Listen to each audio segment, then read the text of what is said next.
Back from vacation and back at it again. What's going on, Canes family? It's Junior the Big Dog, your favorite father and son duo covering Miami Hurricanes football and sports.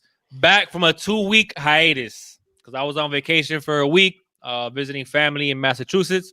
So I wasn't down here last week. We couldn't go live.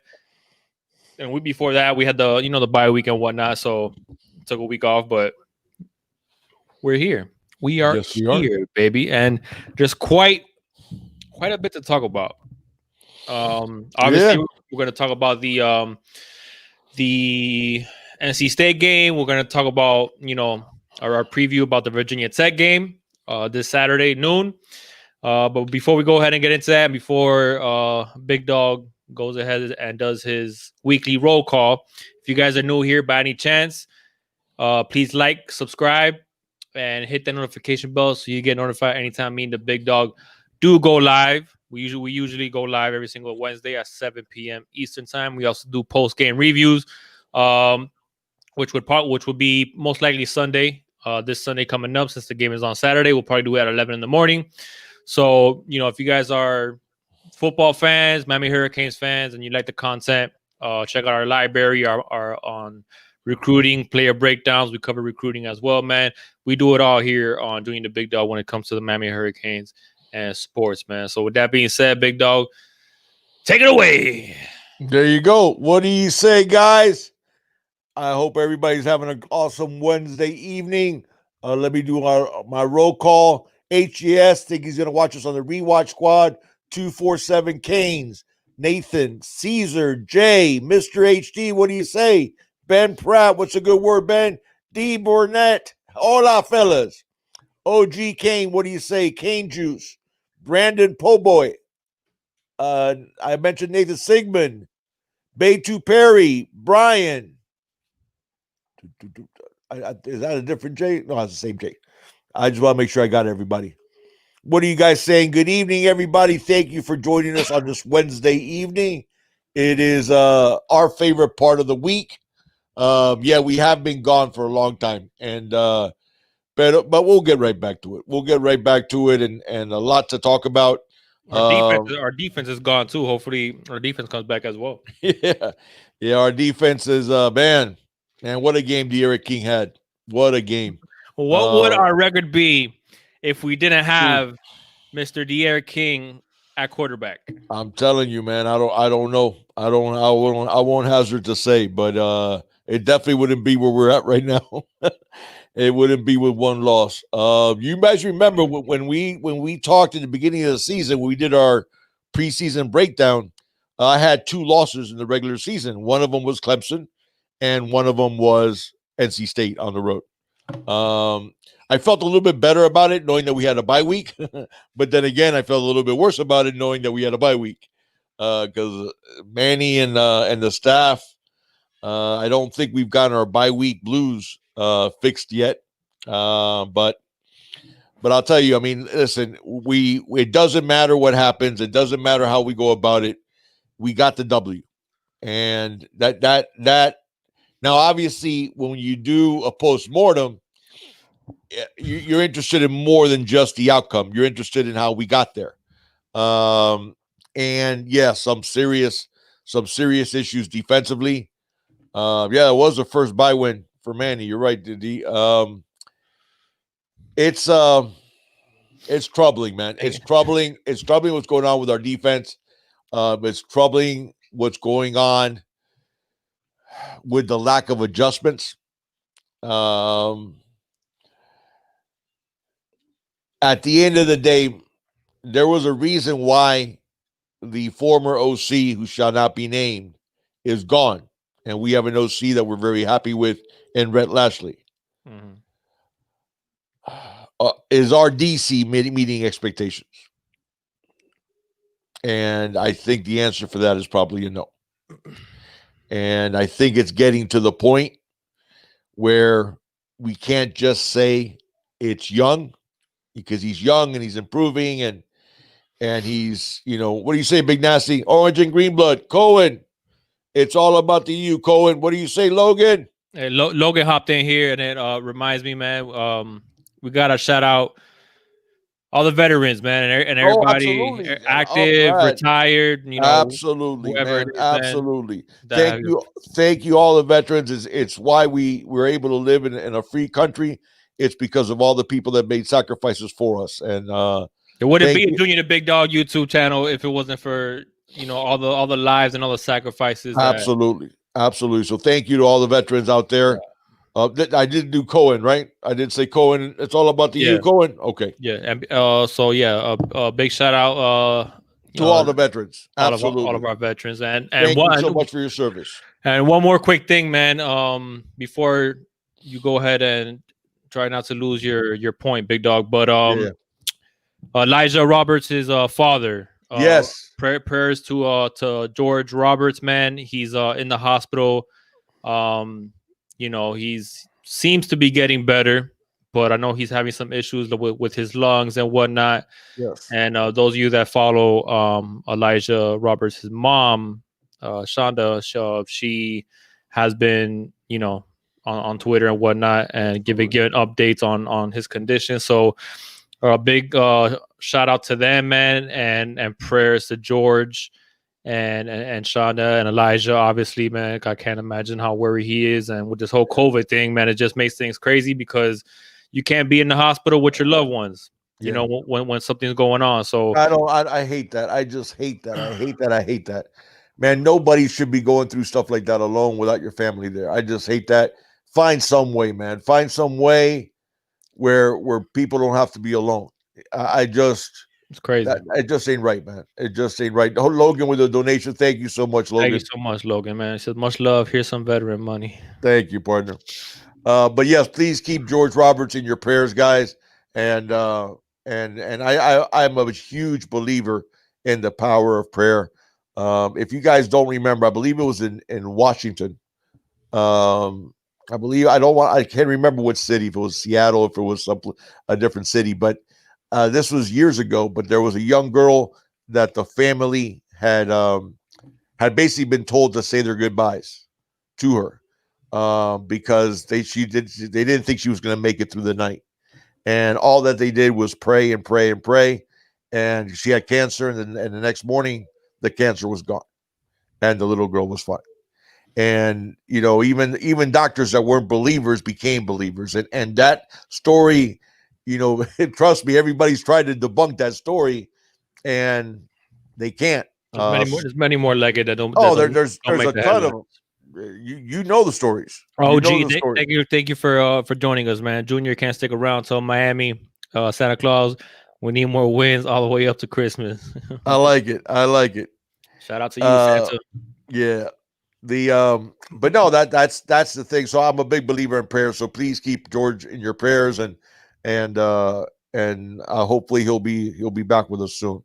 Absolutely. So Back to your point, Big Dog. You were talking all right. about the defense and talking about The defense. I mean, we're not. Listen, the Virginia game, I get it. I mean, we only gave up 14 points, and that offense exploded the following week. So, but at the same time, are we seeing the adjustments? Are we seeing the best guys? I'm not just and this is something we talk about often is don't just come to me with results. Come to me with the actual nuts and bolts. And what I'm seeing is not making adjustments, not utilizing players to the best of their abilities, not putting those players in the best position to succeed. When you have guys that are talents like a Jaylen Phillips, like a Quincy Roche, like basically our defensive line as a whole, get creative with using them. Be on the cutting edge of how to use them, putting them in the best position to succeed. Throwing out a NASCAR package out there where maybe you put in, Jafari Harvey and Cam Williams, and at this maybe Chance Williams. Throw them in there in different packages. I'm not seeing a lot of creativity with the way we're using our personnel. And even some of the creativity that we've seen in the past for Blake hasn't necessarily been the right one, like using the nation's best pass rusher in coverage, which we talked about. of moving him around. Well, you're going to move him around and place him in the D tackle position on passing downs where he's being triple teamed. And he still has 15 and a half sacks, even though he only started from game 6 forward. And I'm talking about Greg Rousseau last year. Yeah, I think one of the biggest things that bothers me about Baker is that there's some series where he calls a defensive series, and you're just like, okay, that's what the Miami defense is supposed to look like. Right, that looks like our defense. Some exotic look of different blitzes. Guys showing blitz and then backing down in coverage, and a guy coming from the other side trying to confuse the quarterback, and then he goes through these spells where he like drops back in zone. Yeah, and vanilla, and everything vanilla. And then it's like, okay, and then the offense starts gashing us for some plays here and there, and then okay, so make some adjustments on that series. We don't see adjustments on that series. We might see the adjustments we wanted to see in that series a quarter later for a few snaps. Right. You know what I'm saying? And then he gets away from it. So that's something that bothers me about Blake Baker, man. Listen, this does not feel. It's crazy that we're at a point now where we're more concerned about the defense than we are about the offense. Okay, because we've seen things get corrected on the offensive side. Yeah. Our offensive line is playing better. Our wide receivers have stepped up to the challenge. I saw some serious separation from our wide receivers. But they said, but what concerned me was that even from the wide receivers themselves, they're talking about how they weren't doing the extra things. Right. That they weren't, staying after practice, and they weren't playing every single play 100%. And so, I think once, which, by the way, we talked about that we saw on tape. Right. So, when they started opening up the competition a little bit, maybe the guys sort of got the message, and then, you hear Likens talking about, hey, don't be soft. Don't be soft. And apparently that's getting through. Mark Pope saying that he's starting to feel like Mark Pope again. Good. So we're starting to see better. He's playing much better, man. You see Wiggins playing better as well. Our most consistent receiver all year has been Mike Harley. So, he's been doing good. We still see some drops here and there, but you know what? I'll excuse some drops here and there as long as I know you're playing your 100%. You're seeing the effort. And you're seeing the effort, and you're seeing the separation. You're seeing wide receivers when King doesn't see anybody open downfield and he gets out of the pocket, you're seeing wide receivers coming back to the football. Right. Making an effort to try to give King an avenue to throw the football and to make a play, which we weren't seeing that much, early on in the season. Guys getting covered and staying covered. Exactly, guys. Right. Is right. Exactly. So we're starting to see better play from the wide receivers. So we're seeing issues being addressed on the offensive side of the football. But now it's like, okay, what's going to happen on the defense side of the football? Yeah. We're not even though we talked about somebody had mentioned in the chat about the linebacker play, and some of it. And listen, some of it is. I don't know if Manny takes over on some series, man, because I heard people say that it did look like a different defense, but I think considering the game situation, we needed a stop in order to win that game. Right. So I think that's why it was called differently, because there was a sense of urgency. But you cannot wait until the fourth quarter to call your defense and to make your defense play with a sense of urgency. Well, and the thing is, that should start from the beginning of the game. When you watch it on tape, it's not a lack of effort on defense. No, it's not. It's guys being in the wrong position, playing the wrong defense for their skill set. Mm-hmm. That's the thing that I keep saying. The difference between all coaches, for the most part, the only way you make it to the Power 5 level is if you're dedicated to the game. All right? I don't believe that whole thing about Manny taking over, because people were saying, oh, and Manny took over and called the last two defensive series in the fourth quarter. No, he didn't, man. Baker just called the defense differently, and we just played a lot And more that's the aggressive. thing, and that's the problem. Is I don't think. I think with Baker, the suit is a little bit too big for him right now. I think the lights are a little bit too bright. Okay, this is a guy who's never been a DC at a Power 5 level. Okay, and maybe he's not used to having guys like a Jaylen Phillips at his disposal. Now, at Louisiana Tech, he had some players that got drafted, but I don't think he's used to having elite type of skills and how to use those skills. You know, most of the time when you see, and this goes to, and I hate to bring him up because I brought him up quite often, but I'm going to bring him up again.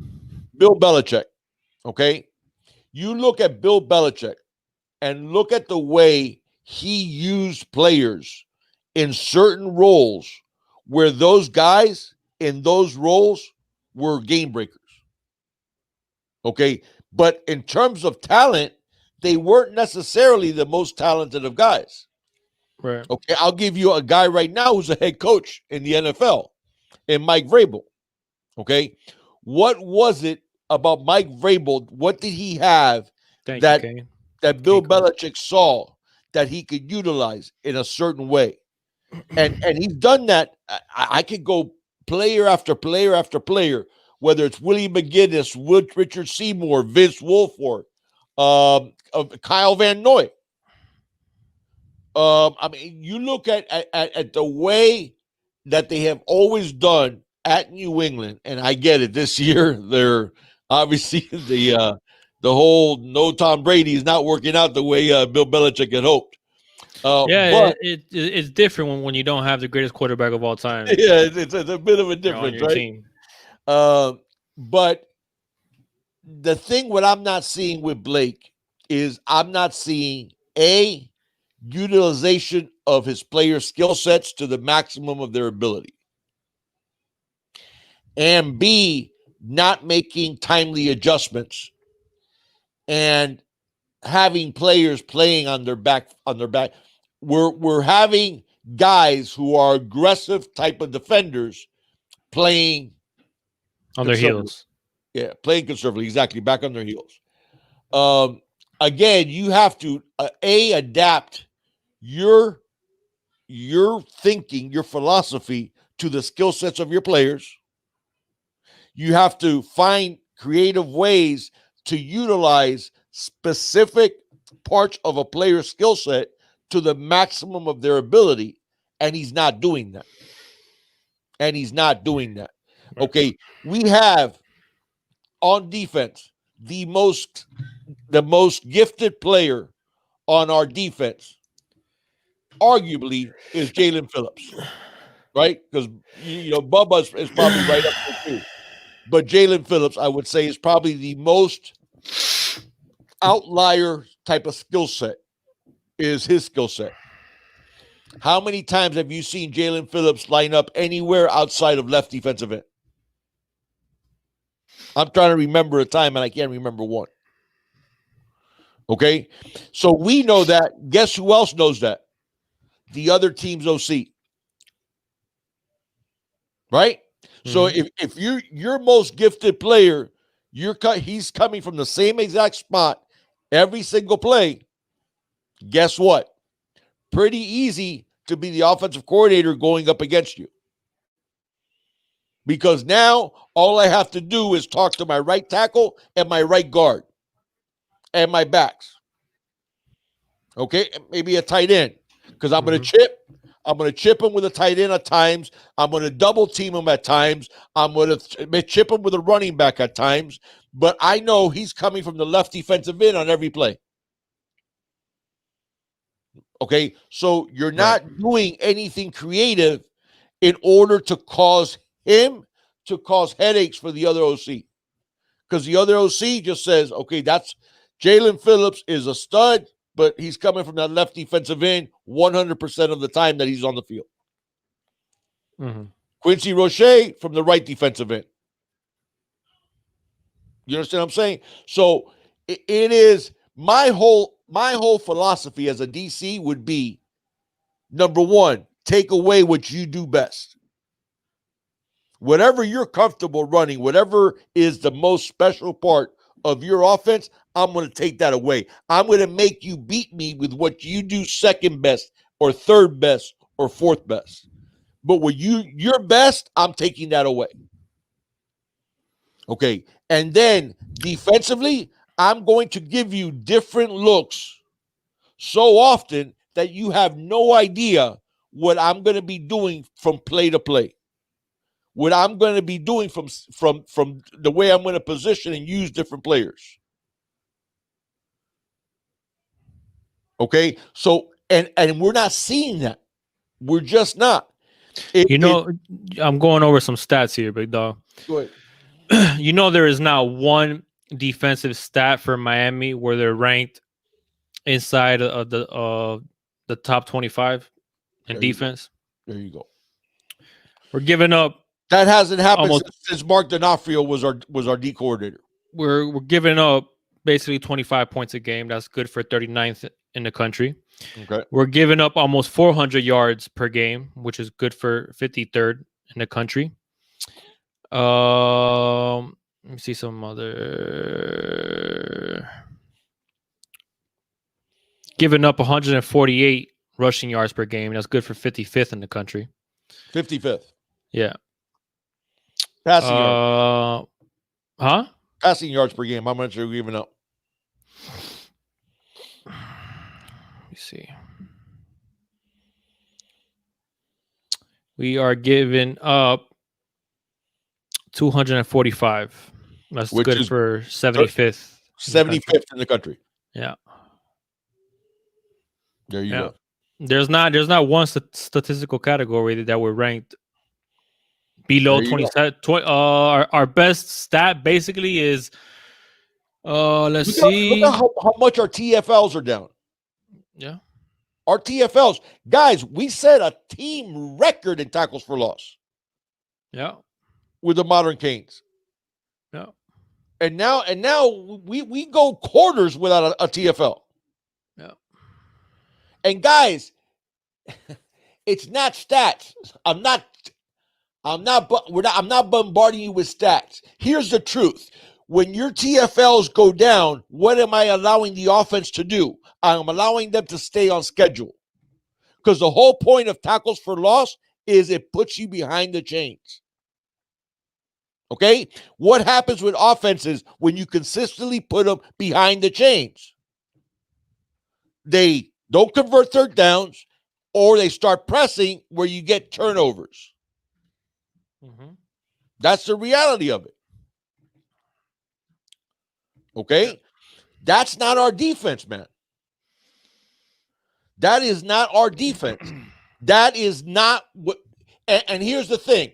I'm looking at the talent on the field. Okay? I'm not seeing a decline in talent. So if I'm not seeing a decline in talent, but I am seeing a decline in production, whose fault is that? Coaches. That's it. That's it. And nobody, please, please, please don't tell me about losing Shaq and losing Michael Pinkney. Because that damn sure is not the reason why. No. You guys having issues with YouTube? Does anybody see Cowboy Kane here? Says, is anyone else having issues with YouTube? I noticed today when I went to. They said it won't play. Hmm? They said YouTube it won't play. It won't play. Yeah, it's not playing correctly. I'm gonna go check this out. What's going on with YouTube, man?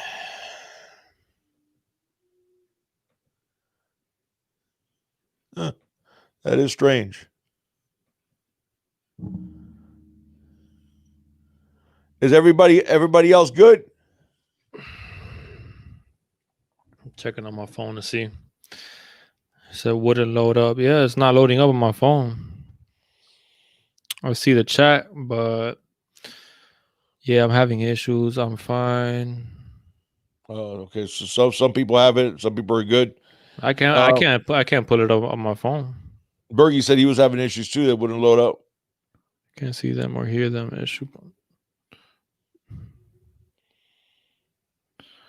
Like her defense is just not playing right. Yeah, On the no, phone, like it's you not, but saw on the Chaos. TV, it's fine. Chaos says Damn. Fireblade Baker and hire Big Dog. I like that. I just, man, it's. I'm sorry, man. Not he might be a good guy, and he seems to be, and he's young, maybe, and he's hopefully he improves. But here's the reality: you took over a defense that was consistently one of the better defenses in the country, and you've turned them into less than a below average defense. And you have guys that have some talent that are not playing up to their capabilities. Right. You know what I'm saying? And those are the things that I'm seeing that's frustrating me. I'm seeing, like I said, the lack of adjustments, the lack of being creative with the talented players that you have. And there comes to a point in time where I'm sorry, I'm not liking what I'm seeing. That's a good question, man, from Beitu Perry. So why do you think Manny keeps allowing this crap to happen? I think Manny saw him as his protege that he was going to bring in with the same mentality of keeping the same type of attacking defense that Manny has. But I think what Manny failed to realize is that there's obviously a lot of things that, how can I, as a DC, not only do you have a philosophy in mind, you're picking things up during the course of film study, during the course of a game that Manny assumed that Blake was going to pick up to the same level that he did. And that's not happening.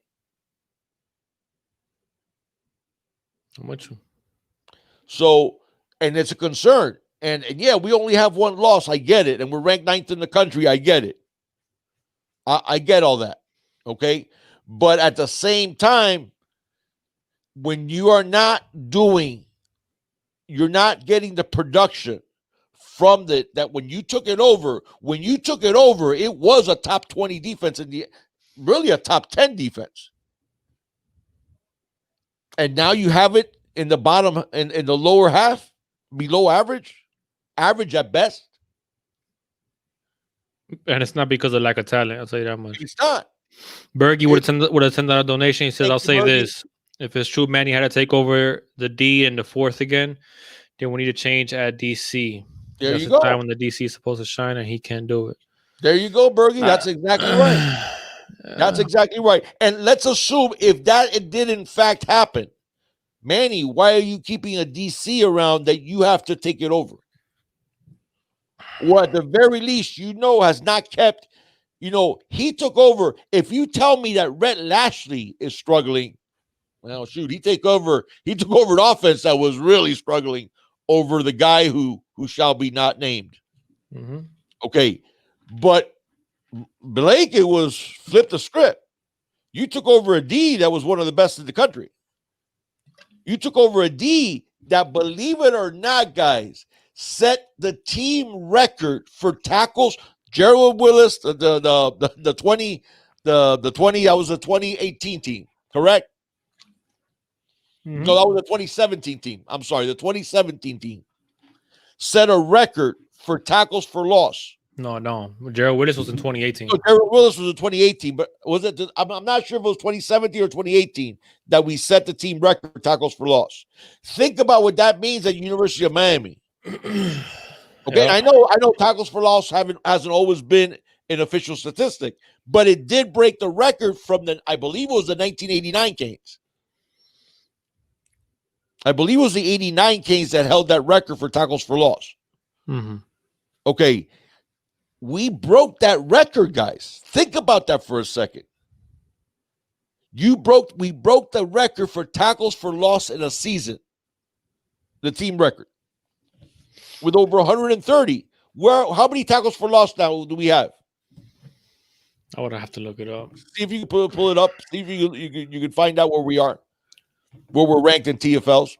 Not only did we lead the country in tackles for loss, we blew away. I think the second place team to us was like 2 tackles for loss a game less than us. So it's not only that we led the country by a good sized margin.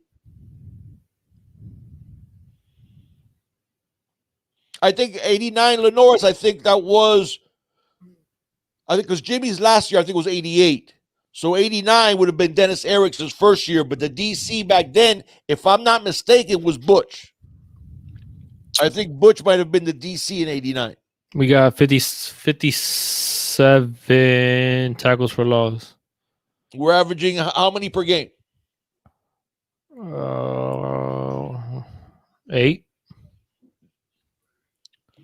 8.1. We were averaging double digits consistently. Yeah. Okay. And again, we go back. And Knox says we lost the best DN in the country. I get that. But Jaylen Phillips is uber talented also. Don't get that twisted. He is very, very talented. Yeah, but we also got the guy that Quincy Roche. He's a guy. He had 13 and a half sacks last season. Yeah. Okay. We have probably the best D tackles that we have had as a group in a while. And we have depth at D tackle with Nesta, with Jared Harrison Hunt, with Jordan Miller, with Jonathan Ford. I mean, it's just it's and again, yes, we only have 1 loss. I get it. But sooner or later, it's going to bite us in the backside. It almost did. Yeah, when you can't, guys, it took a.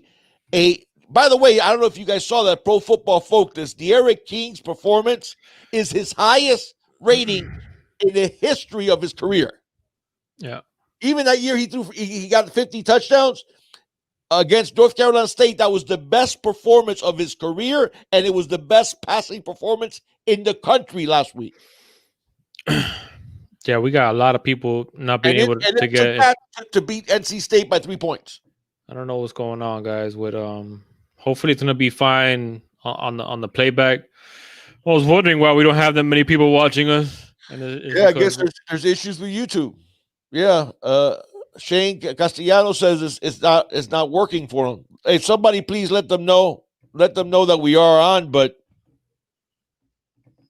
I have no idea. Thank you, Nathan. Put up Nathan Bennett's comment. Oh, Caesar, I'm sorry. You get Caesar's. Caesar, thank you very much for the donation. Get his comment first, and then put up Nathan Bennett's comment about there's no way that Blake is going to use James Williams correctly. Yeah. We get Caesar's donation. Thank you, Caesar. Caesar with a $5 donation, man. He says it's kind of pathetic to hear we are playing the bend not break defense. Shake my head. What is that? Caesar, I can't even load up YouTube on my computer, man. Oh wow. Jesus, I don't know what the hell's going on with that. So, guys, if you're watching us on the playback and you were trying to watch us live, man, our apologies. I can't do nothing about that, man. They got to keep refreshing. It will come back eventually. Yeah. Lenora says he got kicked back off again. I'm sorry, guys. Damn it! What the hell is going on with YouTube? I don't know, man. And Caesar, your comment's 100% right. And Nathan Bennett said about using James Williams correctly. Nathan, okay, again, I'm putting myself. I know some of you guys want to get me drafted and get that DC position. But if I put myself as a DC, okay, and I see a talent like James Williams coming to me, I won't be able to sleep at night because I'll be like a kid right before Christmas that you can't wait for the clock to start ticking forward. If I get a guy like James Williams on defense, oh my God, am I going to use him all kinds of different ways? That kind of reminds me. What's that? We got to get into another. Oh, I know. Yeah, let's get in. You want to get into that topic? I do. But let's finish up with this. I'll just say, if if if we don't see, I'll say this much: a lot of people are upset that Notre Dame beat Clemson because that basically makes our chances of getting to the ACC championship very, very, very, very slim. You would need Clemson to lose another game, which is or more than Notre, likely not going to happen, or or Notre Notre Dame Dame to lose to twice. lose 2 games, Yeah, which in all likelihood is not going to happen. yeah. But I'm sorry, guys. The way our defense is playing, Yeah. and How I'm is it, not how is it going to go different than 42 and 7 to 17? like, are you guys feeling, oh man, we want to get Clemson? Like, I'm just like, dude, at this point, man, let give us the Orange Bowl against the Gators. Oh, Knox Kane said something. He said D King is the only reason we're sitting on 1 loss. He's right. That's what I said. That's what I said when I Oh opened no, up. he's 100% right. That's what I said. Like, But that's our defense. That's the University of Miami defense that we're talking about. Our quarterback, our transfer quarterback, is the reason why we have 1 loss only, and our defense is not. Think about that for a second. What did we say in 2017 and 2018 that we were so angry at our offense because of our defense was so great that you were killing them? You were continuously putting them on the field for 40 minutes a game. You were continuously giving the other offense the ball at our 20-yard line. And now we finally have an offense, and now our defense is taking a step back. Dorian brings up something interesting because Banda is co-DC. Right. How would you feel about Banda taking over? Right now, Dorian, I would absolutely be in favor of it, frankly, because I don't think it could be worse than Baker. And at the very least, Banda has been with Manny a lot longer, I think, even than Baker was. But to be honest, though, Dorian, if we went out and got a Rhett Lashley, I'd like us to get a DC of comparable stature, because we can't afford it. Who can we get? No, there's people out there, man. There's guys out there. I don't know if we can afford it, Big Dog, because at this point, man, like, I want one of the highest paid assistant coaching gigs in the country to be Rhett Lashley, because I do not want that man to go. I don't want to lose him. Huh? I get it. I don't want to lose him either. I get it. But we need a comparable DC, man. We need a comparable DC. And I'm sorry, I'm. But if you're gonna be if you're gonna be coming out of pocket, if you're gonna be coming out of pocket and Miami can afford it. Are you making a serious? Is Miami going to be serious? Do you want to make Lashley the highest paid OC in the country? Yes or no? I want yes. Oh, okay. So, like, you think they're gonna go out and get one of the high? Because you do realize how much money they threw at Manny with the buyout. I get that we're a private university. I get all of that. Saying, man. Okay, look at all the new buildings in University of Miami. They're not hurting for money. I get it. They're not hurting for money. I get it. Okay, we aren't FSU. Now we could definitely, we could definitely beat Notre Dame. I mean, we can't beat Clemson. We'll beat Notre Dame. I mean, maybe. I don't want to ever say we can't beat anybody, Clemson included. But no, we can't beat Clemson. But but we didn't get to playing without Trevor Lawrence, did we? It don't matter. Yeah, it does matter. No, it doesn't matter. Notre Dame would have never. You think Notre Dame would have beat him with Trevor Lawrence at quarterback? No, of course not. Then, but I don't think the Canes would. I don't think the Canes would have beat Clemson if what's his name? Without Trevor Lawrence, yes, we would have beat Clemson. No, we would not. Yes, because we could have game playing completely different. Right. You realize that it was more about it was more the defense. Yeah, it was more the defense of what Clemson's defense did against the Canes than what their offense did against the Canes. True. So no, we still would have gotten. We probably wouldn't have lost by that margin, but I still think we would have lost. And I don't think we're ready for Clemson, frankly.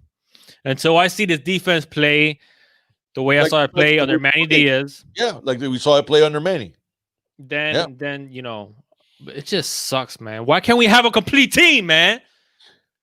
We finally fixed our to a certain extent, but the talent is there, man. We're still not running. We're still not running the football as well as we can. I mean, when was the last time we broke one of our running backs broke a long one, man? No, we've gotten some long plays. Our problem has been the consistent 3, 4, 5 yards. Dude. Well, think about it. When was the last time one of our running backs had a long? Yeah, but I think that's going to change now because now we got tape with our receivers getting separation. So I think teams are going to stop focusing on just stopping the run. Hey, listen, they said it for ESPN to come out for the announcers of the game to say that NC State said we're going to stop their run. We don't believe the Eric King can beat us with a deep pass and passing outside the numbers. They went out and said it publicly, basically.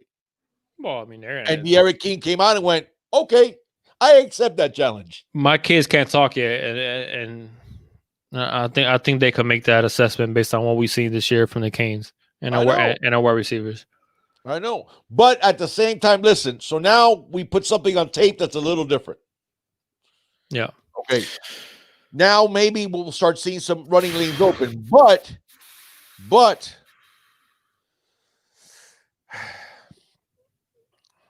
our offensive line. I agree, Orange and Green Blood. I don't think Notre Dame beats Yeah, they don't beat them with Trevor Lawrence at QB.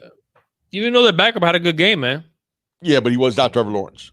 He wasn't, but every game, Trevor Lawrence makes 5 or 6 throws that you go, yeah. But it wasn't just Trevor Lawrence. They were missing some key pieces on defense as well. Yeah, they were. And he still almost beat Notre Dame. Okay, big dog. Like that's why we're just not there yet, big dog. Okay, the Canes cannot afford to lose the Eric King and beat. You know what I'm saying? Notre Dame. Or beat almost beat Notre Dame. Or almost beat one of the best teams in the country. No, you're right. You're right about that. Depth-wise, but that's what I was saying. Depth-wise is where we're getting there. We're getting to where we need to be. I don't know, guys. All right. Be honest, Canes fan. Let me see. Do we have anybody in the chat that disagrees, that feels that and please don't say it. Nobody jump on them. That believes that Blake is doing well. I just want to take a quick non-scientific poll and just see does anybody in the chat feel that I'm being too hard on Blake Baker? And I want to see if somebody says yes. Nobody's gonna say yes. No, I just want to see because I like to calibrate my opinion with seeing a possible defense of Blake Baker, but which is going to be hard to do because Blake Baker doesn't know anything about defense. Yeah, that was the cheap shot. That wasn't right, but it was true, but it wasn't right though. Anyways. I'm getting silly. No, everybody's saying the same thing, man. Everybody's saying the same thing. He's just not ready, Sean. It just doesn't look, man. There's so many. Dude, he's just so many long stretches. He's not ready to be at this level and to be given unique talents. Unique talents. Okay, somebody mentioned James Williams, and I think somebody else mentioned Leonard Taylor also. Okay, what are you going to get? You're going to get unique talents. Okay. I would already think of 10 different ways to use James Williams. 10 different ways. As long as he's a safety. I'll talk to him about that. Young man wants to be a safety, man. He's going to be a safety. He's going to like the position I put him in much, much better. I'm going to make him a James Williams. That'll be the name of the position. It'll be a quasi rover, which I used to love because they don't even have rovers anymore. Some teams I think actually use them still, but not really at the D1 level. But he would be a quasi rover. Rover used to be a quasi linebacker safety, sort of like a striker, but playing a lot more on the line of scrimmage. Isn't that what they put Isaiah Simmons? Sort of, yeah, sort of like Isaiah. That's the way I use James Williams, by the way. I use him very, very similar to how Clemson used Isaiah Simmons. What's up, Demetrius? Yeah. So, Yeah, but you know what, Bergie? That's tough, man, because Demetrius, I was letting Blake Baker have it. I was letting Blake Baker have it. yeah. Bergie says, "Big dog, I don't like ragging on our team, but you gotta call things for what they are." And it's way too apparent that Blake isn't the right guy. Listen, man. Thank you, bro. That's what I'm saying. Yeah, I don't.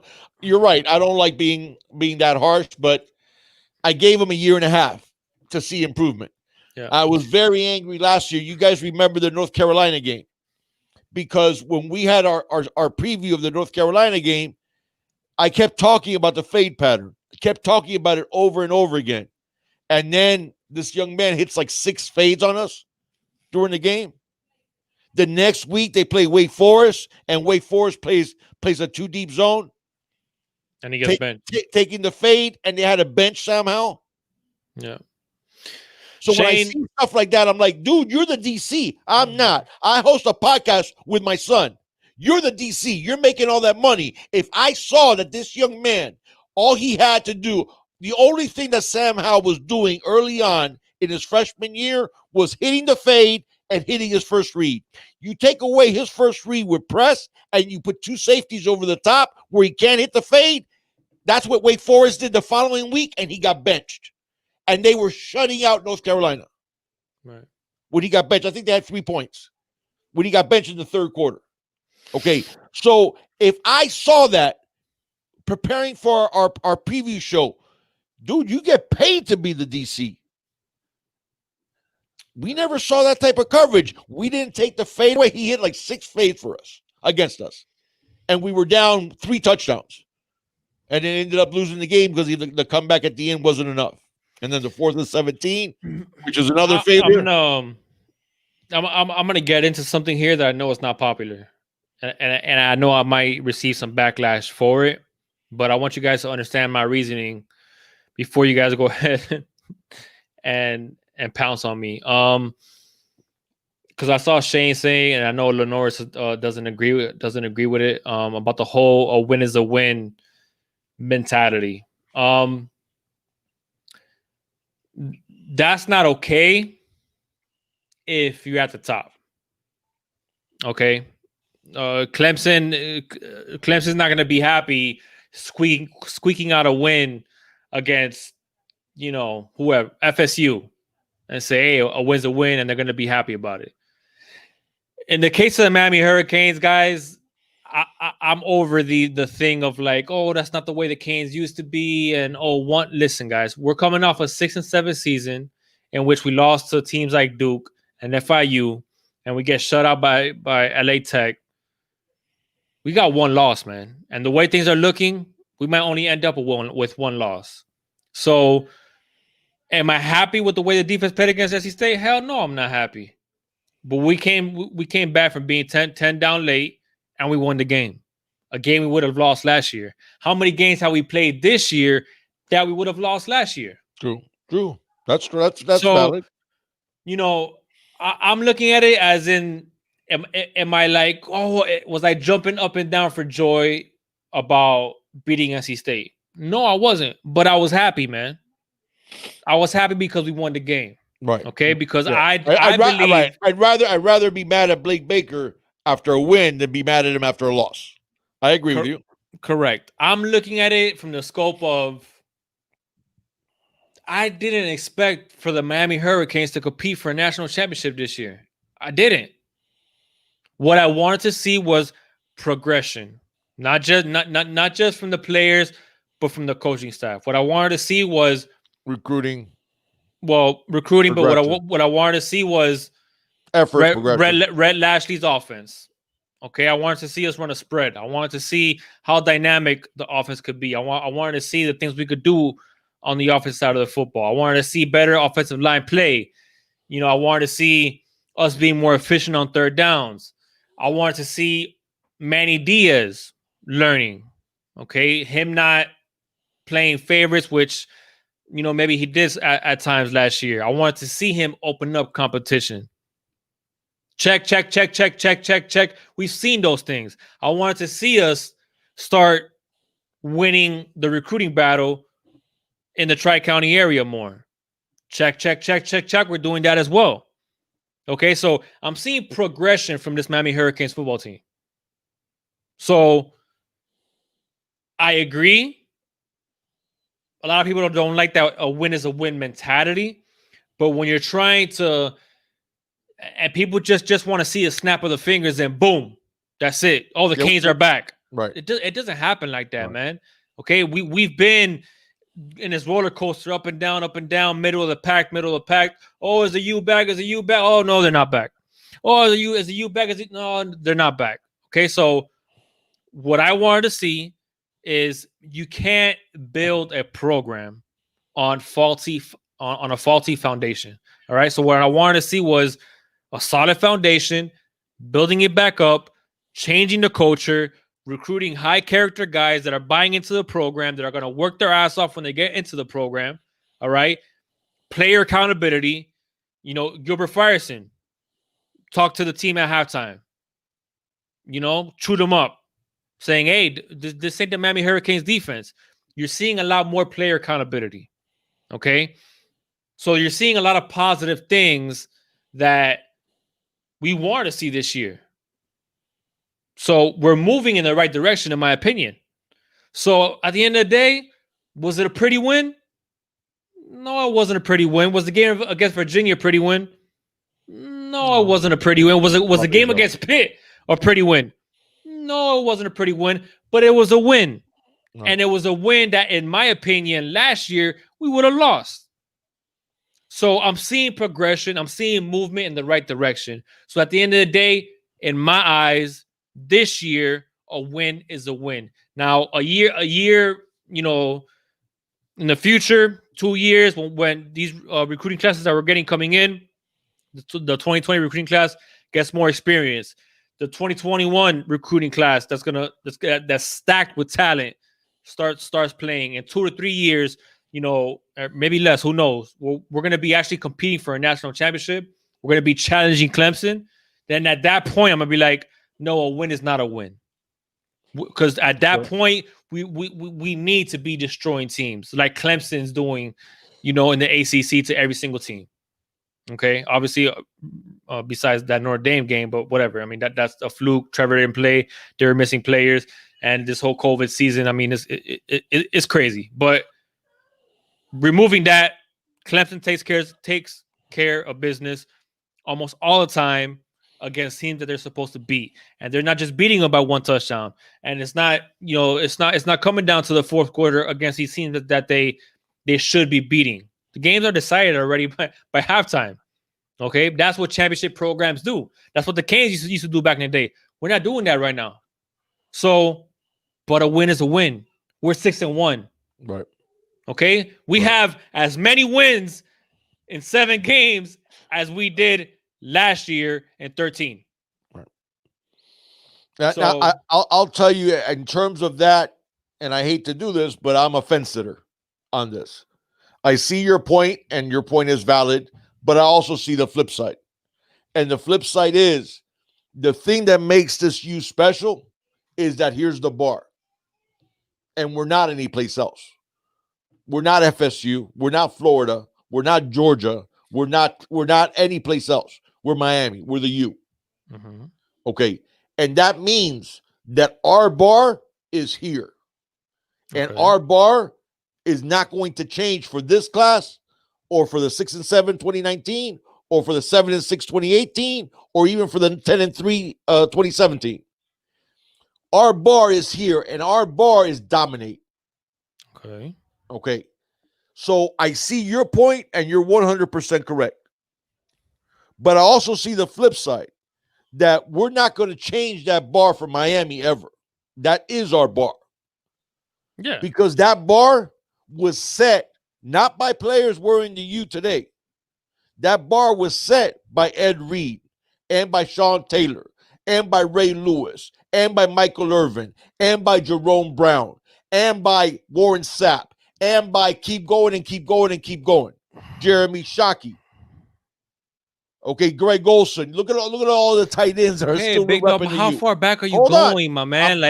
But that's my point. That's my point. My point is, that's why I say I see it both ways. in that I see your point that the win is a win, and we're not at the place that we can sneeze at a win and just disregard a win. You I gotta get crawl before you can walk, big dog. I get that, but the standard still needs to be the standard. That standard isn't, and I never said that it should change. Okay. And that's the thing, because that standard starts with the way you work on Green Tree. And when you work on Green Tree, a win isn't a win. Because the win on Saturday, that wasn't the win. The win was Wednesday practice. That was the win. Mm-hmm. And that can't change, because that's what makes the U brand special. I saw a conversation that one of the young linebackers that we're chasing in this next class as a 5-star out of Manassas, Virginia. And he said, when he talked about Miami, the first thing he said out of his mouth was the brand. That Miami's a brand. He said, yeah, I guess like Alabama's a brand, but Miami's a brand because Miami's where Ed Reed played. Miami's where Sean Taylor played. Miami's where he mentioned Reed, Taylor, and he mentioned Ray Lewis. And he said Miami's where Ray Lewis played.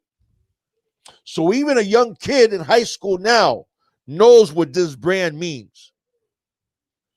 And this brand doesn't get happy because we beat NC State 44-41. So I see your point, and you're absolutely right. And maybe because of the generational gap. I didn't live through the glory days, big dog, and maybe that's why, man. Maybe because the difference in age, you see it differently. But the thing is, I don't want to ever lower that bar, because that bar was placed there by legends. No, I'm not. I am not talking about lowering that bar. Right. I'm talking about the progression moving to that bar. Dude, I get that point. But at the same time, I think with some of the people that were saying the opposite, it was no, but we can't stop being Miami. So I see both. I see you're right. I agree with that. You gotta crawl before you run. You're right. Okay, but I'm the type of guy that like when we do climb that mountain and beat Clemson, and if I'm at the stadium and people start storming the field, I'd be like, hell no, we don't storm the field. We're supposed to beat Clemson. Right. You know what I'm saying? And that's what the other people are saying. The people that disagree with that win is a win, they're not saying that we're there. What they're saying is act like we're supposed to be there. We're supposed to be Clemson. I've seen Bergie. I've seen it. Like, I've seen all the games. Like, I've seen the national champ. Like, right. I've seen it. I didn't live it. There's a big difference. Right. There's a big difference. And my only point is that I think that's the people. And I'm wondering if that point you might be right. That maybe that disconnect on our chat is between guys that are older and guys that are younger. That the younger guys are saying, man, let's just see improvement. Let's just see, hey, we beat so-and-so. No, and the guys that are older going, no, that's not Miami football. I get that. But I also believe that it comes with... That's true. J-Love, put J-Love T's comment up there. That was a good comment, J-Love. He said it was destroyed by the new generation who thought just because you have that U in your helmet, you're already entitled to greatness. But to that point, I believe that the younger generation, like myself, also, we know the history of the U, and me that I have, my dad has been telling me, has always told me about the history of the U, and always told me about this, and always told me about that. So that creates in itself a persona, and that standard was embedded into me without me even living through the glory years of the Miami Hurricanes. The problem is, for myself, is that I guess for most of my life at this point, big dog, it's always been like, okay, the standards here, we haven't met that standard. We were well below it. That at least now we're not well below it. Now we're climbing towards it. I do. I understand your point. You're right. And it became, and it's like me with the Dolphins. You know, right. I didn't live in the Marino era. Right, Okay, right. I wasn't around with the undefeated Dolphins. I don't know what it's like to go to a Super Bowl. I don't know what it's like to get past the first round of the playoffs. Yeah, I know. You're right. Okay, You're right. so to me, with the Dolphins, it's like, okay, show me. Yeah, exactly. We beat Arizona by 3. Hey, yeah, right. You know, no, but Dolphins are looking good though. No, they are. They are. Brian Flores. Brian Flores is the keeper. My dad, and I'm not ashamed to say it, my man. My dad knows, okay, how diehard I was. I was more diehard Dolphins when I was younger than I was diehard Canes. All right, You were diehard both, but the Dolphins were more. but the Dolphins to me, that was Right. like, and I called Back my dad then. crying when Ricky. When we had Ricky and we missed the playoffs in 01. And Adam Vinatieri just. No, it was 02. I think it was 02. Yeah, I was like 12, I think. Yeah, it was 02. So, and then so many years of heartbreak and going through quarterbacks and so it's like, now I'm just like, all right, show me. You know what I'm saying? And that's where I'm at to a certain extent, because I'm a lot more in tune with the Miami Hurricanes now, obviously, because, you know, just because you get older, and then you're involved and you're interested in recruiting. We got the channel now, so it's like, so I see what I believe in my eyes based on our evaluations on recruits coming in and based on our evaluations of coaches and stuff like that. So there's a certain expectation that's different from just a regular fan that just you know watches the Canes and just whatever. But so my only point is that standard is always going to be there, and that standard can never get lowered. So I understand the pushback that I might be getting from some fans saying, like, you know, a win is not a win. I get that 100%. I'm not talking about that standard being lowered or that standard being changed. I'm talking about, it's been a revolving door with coaches, okay? And the foundation has been shaky year and year and year after year after year after year after year, all right? And it hasn't been because of a lack of talent. It's been because of coaches, been because of this, been because of sanctions or whatever. You can name a bunch of things. My point is that I want a solid foundation, and I want to see progression, and I want to see us continue to grow to reach that standard. Okay. I don't want a 2017 season that's going to, you know, give us false hope and belief that the U is what it is, and then we lose 3 straight games. Okay. So I think it's promising. I understand. It's promising to see that they're winning. We're winning these games. We're coming back. We're pushing through adversity. It's concerning that our defense is playing like, you know what, but maybe, you know, hopefully we'll see what happens, man. Maybe we see a change at DC, or maybe we see Manny, you know, do what he did last year, where he started to take over some more of the play calling duties, and then we started to see a different Miami Hurricanes defense. And then it felt like when we started to see Manny taking over and the Canes starting to play like they played when Manny Diaz was DC, right, he kind of took his foot off the pedal and was like, all right, Baker, so you see how it's done? All right, now go do it. Right. And then now we see we're falling back down again. Yeah. So does Manny Manny needs to make a decision. Either take over, or the first year I gave him a little bit of a bye. The first year, because I got it. Okay, it was his first year at the Power 5 level. He also had a baby. Yeah, I agree with that. All right, I'll give him a year. Dude, it's worse this year. It's worse this year. So I'm sorry. And listen, and now this will lead us to our other point that some of the people in the chat have already been talking about it. Okay. If and I be painfully blunt with you guys? Yeah, man. Okay. If it's all about winning and it's all about being our best, and that includes Tim Burns, it damn sure includes Blake Baker. How's that? Damn. That's a good point, big dog. Okay. Because if you use the U is up here and we don't lower that for anybody for Tim Burns, then it has to apply to Blake Baker. Okay, because what you're trying to say was that you think there's a better option out there. Well, guess what? I can promise you there's a better option out there at DC.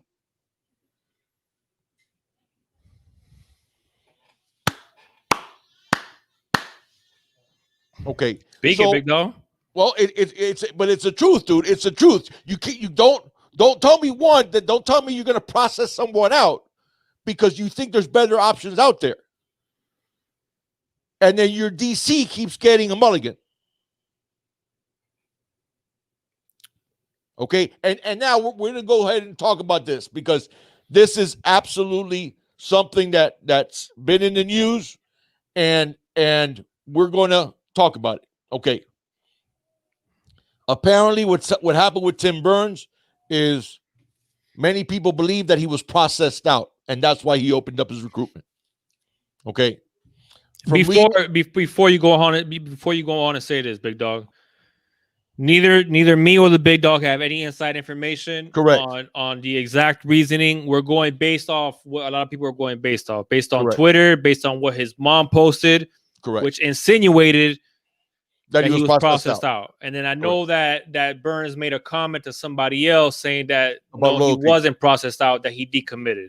Right. I mean, what's the kid gonna say? Right. You know what I'm saying? If anything, that shows his character on not trying to say that he processed out, because there's a sense of pride that goes inside. Like, no, absolutely, man, that's like when a boss goes to if a girl breaks up with you, you don't go, yeah, she broke my heart. No, what do you say? I was tired of her ass anyway. No, it's not. And I have it even a better, like, a boss is they're gonna make cuts or for whatever, right. And then you walk in and quit. He wants to fire. He's like, no, I'm not. You're not firing me. I quit. I quit. That's right. So and you slam the door on the way out. You slam the door and say, go fly a kite. In other words, but So I like, what do you expect Tim Burns to say? I mean, I take his mom. His mom is in the ends of what's going on. That's Mama Dukes. You know what I'm saying? So she knows what's up. She's gonna know what really happened. Right. So I mean. Yeah, man. And here's what I'm going to say. Okay, interest of full disclosure, because I don't like people to pretend, that they want to be, hindsight's always 20/20. So what ends up happening, they want to pretend like they actually knew it way back then. But in interest of full disclosure, when Tim Burns committed, what I said to Junior and what I said, I believe, on our podcast is, I really love his tape. The one thing is, we keep getting really good nickel corners. We really keep getting those shorter types of guys. And like Takori, like Trajan Bandy before Takori, and like Tim Burns. Tim, I think, was listed at 5'10". I think he was closer to 5'9". Okay. But regardless, I told Junior I really like his tape. He's very much like a guy like Takori. Sticks his head in there, is fearless, good ball skills, good hips, good cover guy. But I said to Junior then, and I think you remember the conversation, man, we need to start seeing some of the Christian Williams type corners. We need to start seeing guys that are outside the numbers, guys that you can put on those 6'4" receivers. So you need to see those 6-footers, 6'1", maybe a 6'2" every now and then at the corner. So when we got Tim Burns, I was excited. I said, forget about the star rating, because you guys know I don't give a damn about star ratings. Okay. But I said, I like his tape, and I think that was a really good signing. But the rest of the corners, I want them taller guys. I want them more of that 6-foot type. Okay. So that was my breakdown of Tim Burns back then, but I loved his tape. Very reminiscent of Takori. It's unfair to say, to always compare players,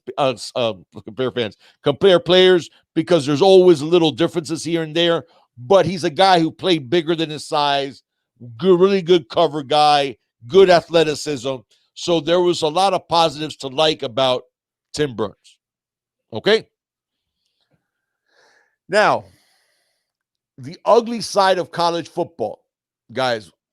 There's a group of people that like to think that it's all rah-rah and it's all, making them better men and all these things. Okay. There's an ugly side to college football. All right. And that, I think Miami has done a pretty good job of keeping their soul through that ugly side, because you look at what, for example, the way we treated Malik Young, DeAndre Wilder, and of course Amon Richards, whose careers were over through no fault of their own, through injuries. That we stuck by them. We kept them around the program. We kept their scholarship going. So those are all very admirable things that Miami's done. But there's an ugly side to recruiting, and there's an ugly side to college football. And one of that ugly side is, when you look at recruits and see the exact numbers that end up playing a meaningful time in college football at the college that recruited them, and the players and or get their degrees, the percentages aren't great, guys. The percentages aren't great in a lot of places. In a lot of places, the percentages are much worse than they are at Miami, and that's a good thing. When you and that's why I turned it around to say, well, what's good for the goose is good for the gander, because if it's here's the bar, and Tim Burns in your assessment didn't make that bar, well, Blake Baker's not making that bar either. So you better damn sure keep that same assessment. Keep that same energy when it comes to your coaching staff as you do your players. Okay, that being said, if Tim Burns, who's done nothing wrong in the last year and change since you accepted his commitment, because I don't know if you guys remember, Tim Burns committed summer of last year. Yeah, July. Okay, July of last year of 2019. Okay. So if he's not at the level that you think he should be, why did you take his commitment back in July of last year? Oh, because you weren't 6-1 in July of last year, and you weren't 6-1 in November of last year. Oh, but you're 6-1 in November of this year. So now, since we're the it's the pretty girl, or the girl when she had braces and was skinny and all of this, and now all of a sudden a year later she dumps her boyfriend because all of a sudden she's developed and the braces are off. Oh, so you're that girl. Oh, okay. So if Tim Burns isn't good enough for you now, shouldn't have been good enough for you back in July. Yeah. Okay. So I don't like processing people out. I don't like that at all. Do other teams do it? Yeah. Does the Alabamas do it? Do the Clemsons do it? Do the Ohio States do it? Absolutely. They all do it. Famously, Michigan did it with Jim Harbaugh, who's, the media makes him out to be this great guy. Okay, there was an offensive lineman. I don't know if you guys know this story, but there was an offensive lineman who was driving to Michigan to move in and got his offer pulled. Think about that. The dude is driving to Michigan to go sign his letter of intent, to go to make it all a done deal, and they pulled his offer. And you're right. Every big time program does that. Every big time program does that. And Berger, you do have a good point. The freebie year might have made it an extra year eligibility. The only thing, Bergie, why I don't think that was as much of an issue with us, because remember, we were well under the 85 limit. So I don't think that extra year hurts us like it does other schools. If you're at that 85 and now you have players that aren't leaving, that would hurt more. With Miami, we had so much room under that 85 that I don't think that was the reason. I think the reason was because of recruitment. The reason was because now we're recruiting a different level of player, which, by the way, I think Tim Burns is a really good player. Yeah. I do. And I liked him. And you guys remember, I don't know if you guys remember the podcast from July of last year when we got him. The only thing I did mention was not a big kid. He's another kid that's a nickel corner. Right. Okay. But a top tier nickel corner. I really liked him. And I saw a lot of dog in him, just like Corey, where he doesn't care that he's small. He'll stick his head in there and bring down a bigger running back. And he runs sideline to sideline. And he has tremendous ability. Just comes in a small package. Yeah. Okay. And that's what I said back then. So I said, we got to start, I like that. We having a couple of nickel corners on your team is cool. When you start having 4 or 5, then it's a problem, because then where do you have those outside guys that can play those 6'4" receivers? Because you remember when we made Trajan our number one corner, what happened? It wasn't the same Trajan as when he was playing in the nickel, was he? Right. Why? Because now he's going against 6'3" and 6'4" guys all the time. Right? I mean, that's the reality of it. Trajan wasn't the player that many people wanted him to be when we put him outside. You remember what I said last year, that even though Trajan was a starter, I wanted to see Trajan kick inside to nickel, and when we were playing true nickel, and then have Al Blades and DJ Ivy on the outside guys. Because what do Blades and Ivy have? They're both 6-footers. Yeah. So that's the thing. I'm not a fan of it. I don't like it. I do think that we have a shot at the Tennessee commit, who I really, really like. The corner, the Marius. Oh shoot! Look up his name for me, Junior. It's the Marius. He's from Pensacola. The Marius. He's committed to Tennessee right now. But Tennessee has lost 4 in a row. So I think his last name, I want to say Murphy. Anyways, the game has been switched to ESPN. Oh, from ESPN too? It's been switched to ESPN? Yeah. Okay. But anyways, there's a corner in Pensacola who I really, really like his tape. And he's committed currently to Tennessee, but Tennessee's on a 4-game losing streak. So I think there's an opportunity there, and I think he does like Miami. Speaking of which, so I would like to see him, and he's a taller corner. I think he's a legit 6'1".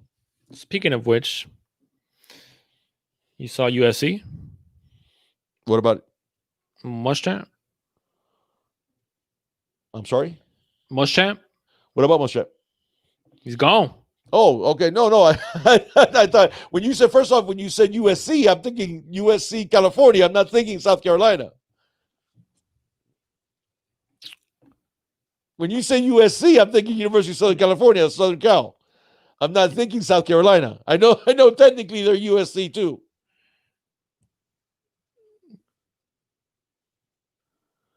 Hello? Did I lose you? Oh, did I lose you? Hello? Can you hear me? Hello? Can you hear me? I think I lost Big Dog. How about now?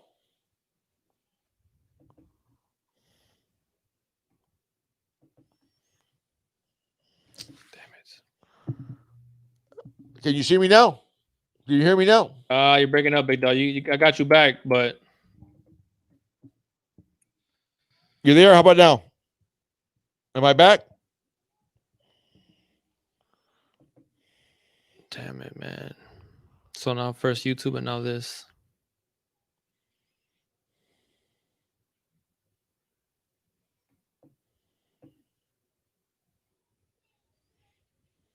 Hello. Can you hear me? Yeah, I got you now. Oh, I'm back? All right. Yeah. Okay. Now, when you said USC, I thought you meant Southern Cal, and you were talking about South Carolina. Yeah, people. Why did I bring up Muschamp? Oh no. Because some people were entertaining the idea of bringing in Muschamp. Oh, as a coordinator? Yeah. What do you think? I think that's an upgrade. That's not saying much, Big Dog. It's an upgrade, though. It is an upgrade. I mean, listen, he was a good coordinator. He hasn't. He hasn't. There's a lot of guys that are. Listen, look at Brett Venables at Clemson. He's had head coaching offers. Yeah. He says, I don't want it. I like being a DC. Okay, and that's been to Dabo's good fortune. Right. Because you ain't kidding. He has a top tier defensive coordinator who's happy being a DC. Yeah. There's guys that are just not made to wear the big suit. They're just not made for it. Throughout history, there's been a ton of those guys. I'll tell you right now, one of the best defensive coordinators in history was Dick LeBeau. Okay? People forget that Dick LeBeau is the one that invented the zone blitz. Okay? When he got the opportunity to be a head coach, he sucked. He wasn't a good head coach. Okay, that's a guy who was a Hall of Famer as a player and as an assistant coach for 40 years. One of the best defensive coordinators in the history of football. Wasn't a good head coach. Okay, there's a lot of guys like that. There's been a lot of guys throughout history that were great coordinators, but weren't head coach material. They just why wasn't everybody General Patton? Why wasn't Omar Bradley General Patton? Because that wasn't who Omar Bradley was. He was the good relationship guy, the good, administrative guy. He wasn't that guy that had that extra little, it's like when we talked about Pat Riley. Pat Riley walks into a room and there's like an aura walking in behind him. Right. Okay? He just now when we hired Spoelstra, what we didn't know is Spoelstra has aura. So Spoelstra has that. We thought maybe he didn't because of where he started.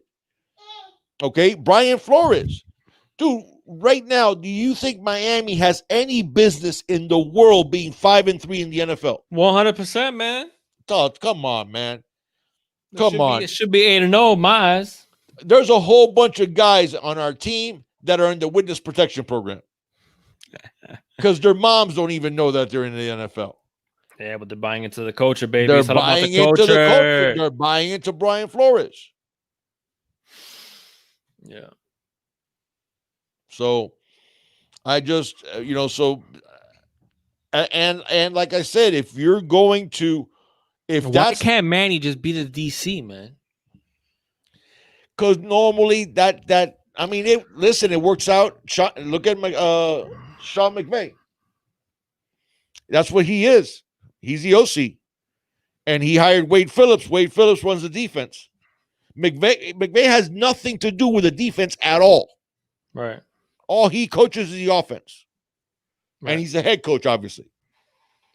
So he makes all the decisions too, but he just focuses on being the OC.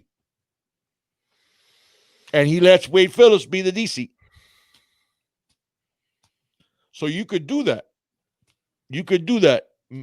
Maybe if Manny doesn't go out. I know, right, J-Lo?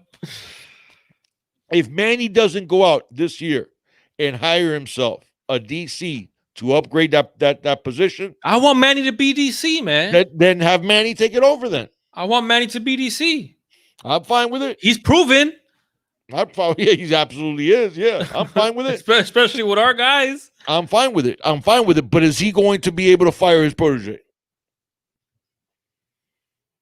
If he can't fire the protege and he's okay with these results, then he's not the head coach for us. Then he's not the right head coach material. You're right. That's a great answer. Great answer. And all I urge Manny. I don't want to jump that gun because I still got faith in Manny. Listen, he did it with Enos, so we didn't think he was going to. Oh, you're not supposed to say his name. Oh, I'm sorry. I forgot. Enos. It's like Candyman. If I say it 3 times fast, I think all of a sudden I don't run Robert Burns. I get no sense in how to create football. Anyways, but we didn't think he was going to pull the trigger on that and admit he made a mistake. Man. 9 months, 10 months, 11 months? Yeah. 11 months after hiring him. Say, okay, I made a boo-boo. But he doesn't have that relationship with. He doesn't have it. Correct. He didn't have it. the same relationship with Baker. Right. I get it. But listen, when you wear the suit, man, when you got the big office, you got to make the tough decisions. Yeah. First guy I ever had to fire in my life, I was like in my 20s, and was a very good friend of mine. And I had to fire him because I had given him one warning and said, if the incident happens again, you're gone. And it happened again, and he showed up for work, and I was like, nah, dude, you don't work here no more. And so if you want that big office, man, you got to make the tough calls and you got to make the tough decisions. Yeah. And you have a responsibility to the university, to the football team, and more importantly, to those players, to put them in the best position to succeed. Okay? And he's not cutting it. He's just not cutting it. And Ben, I think you're probably right. I don't see him doing it. Now, I'm hoping he surprises me because he surprised me with Enos. But Junior's right. He doesn't have that friendship that he had, that he has with Baker. He doesn't have that. He didn't have that with Enos. Right. So, all right, man. So let's go ahead and I'm about to start wrapping it up. Okay. What do you think? So what do you YouTube is experiencing widespread shortage. He just read it. So it's not us. Thank you, Sigmund. People still love us, big dog. So just because we got 36 people in the chat, man, it's because people can't get in here. So people still love Junior the Big Dog. So if you guys are watching us if you're part of the rewatch squad, man, thank you guys so much, man. And sorry that YouTube did YouTube things, but what are we gonna see in Blacksburg this weekend, big dog? Does the Era King have to have another lifetime game for us to pull out a victory? I'm hoping, I'm expecting a bounce back game by our defense. I'm expecting to see. I think that what you had mentioned about Frierson, what you had mentioned about some of the defensive players, getting on the team as a whole. I think hopefully that has a positive effect. Hopefully it has a positive effect on Blake Baker. Yeah, I'm thinking we win comfortably. Aren't we? We're not. I don't think we're even favored. Are we favored? You guys know what the spread is? Yeah, somebody can double check that. What's the spread is? I think we were underdogs, but I don't think it was very much. I think I want to say 2.5. Double check that. Somebody fact check me and tell me what the spread is. I don't think we're favored. I do think we're underdogs, but like 2.5. That's crazy to me. Yeah, Millie was saying, WTF, what's wrong with YouTube? 2.5. I was right. Okay. Yeah, we were. That's.